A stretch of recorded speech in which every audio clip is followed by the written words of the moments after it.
How to delete copied messages in WhatsApp. Hi everyone, welcome back to our channel.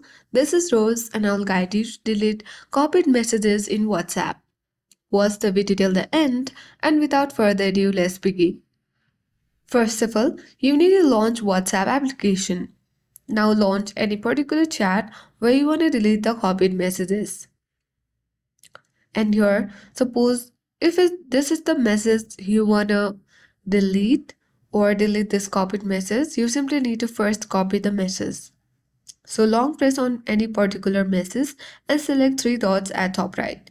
Now select copy button and the message has been copied.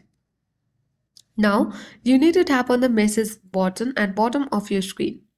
Then you need to tap on the four dot icon on your keyboard and you will see different options. Select the clipboard and here you will see under resend the copied message. Long press on this copied message and tap on delete button. And then you have successfully deleted the copied messages in WhatsApp. I hope this guide was helpful. If it was, then do like, share, comment and don't forget to subscribe. Thanks for watching and I'll see you in the next video.